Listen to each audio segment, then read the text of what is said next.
Beaucoup de mauvaises nouvelles cette semaine côté pop culture. Quelles étaient les annonces qu'il ne fallait pas manquer? Voyons ça tout de suite.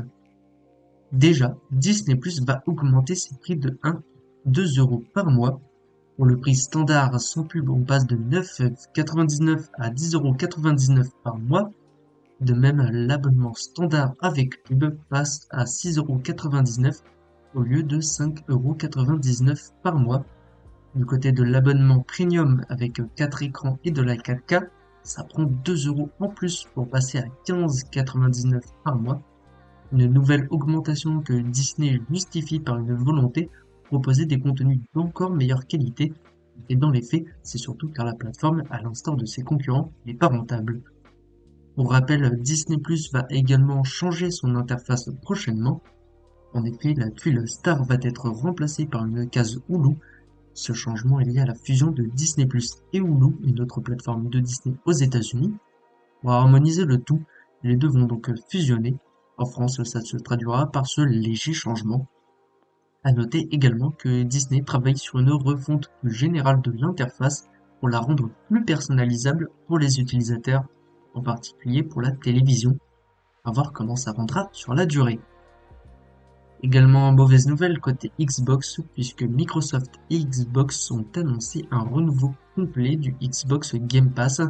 La principale information, c'est la hausse des prix de, tenez-vous bien, 50%, l'abonnement passant de 18 € à 27 €.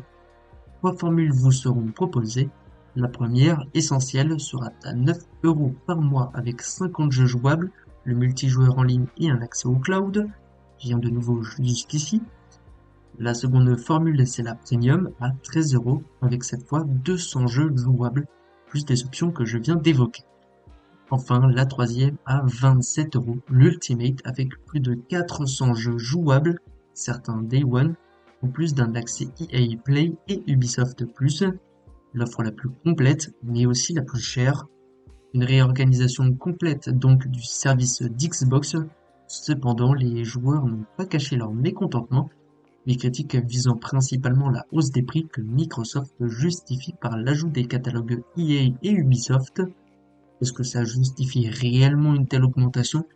Beaucoup de doutes concernant cette décision, à voir si Xbox reviendra dessus à l'avenir, sachant que beaucoup de joueurs ont déjà déclaré vouloir se désabonner du Game Pass. Côté série, un reboot à la série Baywatch a été officiellement commandé par la Fox. Le studio viserait une sortie pour 2026, voire 2027. Côté cinéma, le producteur des films Pirates des Caraïbes a confirmé que Margot Robbie était toujours attachée à un projet dans la licence, mais on ne sait pas lequel, ça fait un sacré paquet de temps, il y est attaché. Côté DC Comics, James Gunn a insinué que Peacemaker n'aurait pas de saison 3, d'autant plus qu'un spin-off sur Amanda Waller jouée par Viola Davis a déjà été annoncé. Le projet pourrait alors être une troisième saison entre guillemets à Peacemaker, à voir. Côté Marvel, on passe du côté de la concurrence. Niveau Spider-Man Brand New Day, un nouveau méchant semble s'être confirmé pour le film. En effet, Marvin Jones 3 aurait été choisi pour incarner Tombstone, un chef de gang ayant une force surhumaine et une grande résistance. L'acteur incarnait déjà le personnage en animation dans Spider-Man Into the Spider-Verse. À noter qu'il s'agira sûrement d'un méchant secondaire dans le projet, d'autant plus que d'autres personnages ont déjà été annoncés comme le Scorpion. Côté James Bond, les recherches pour trouver l'acteur de 007 commenceront l'année prochaine après le tournage de Dune partie 3, puisque ce sera Denis Villeneuve qui réalisera le projet. Le studio a confirmé qu'il cherchait un jeune acteur inconnu d'origine britannique. Le tournage est prévu pour l'instant en 2027, donc une sortie en 2028 est relativement crédible. Côté Netflix, alors finalement, le film Peaky Blinders ne conclura pas totalement la série, puisque la plateforme au logo rouge a commandé une nouvelle série de 2 saisons, composée de 6 épisodes chacune. L'histoire prendra place au lendemain de la Seconde Guerre mondiale et suivra une nouvelle génération du clan de Birmingham. À voir, mais on a très hâte, sachant que le film Peaky Blinders devrait sortir normalement en 2026. Enfin, pour conclure avec les actualités pop culture, James Mangold, le réalisateur de Mans 66, de Logan, de dernièrement Un parfait inconnu, a signé chez Paramount pour réaliser des films.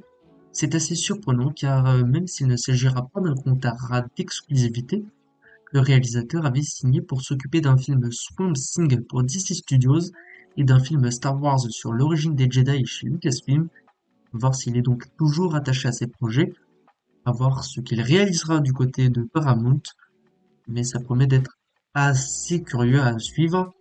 Et vous donc, on l'espère très prochainement pour voir un peu plus de projets de James Mangold. Voilà, c'était tout pour les actualités pop culture qu'il ne fallait pas manquer cette semaine. On passe à notre traditionnel point box-office.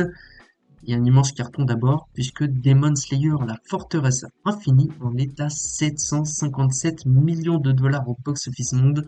Un immense succès. À voir quand est-ce qu'il s'arrêtera. Et pour l'instant, le film tiré du manga est simplement inarrêtable. Les petits nouveaux cette semaine, c'est le film Une bataille après l'autre avec Leonardo DiCaprio, qui commence correctement avec 101 millions de dollars au box-office monde. Un démarrage correct donc, mais difficile de faire des estimations, à voir sur les semaines qui vont suivre si le film sera un bon succès ou pas. Voilà, c'était tout pour les actualités pop culture qu'il ne fallait pas manquer cette semaine. Moi, je vous dis rendez-vous la semaine prochaine pour toujours plus d'actualités. Portez-vous bien et à bientôt.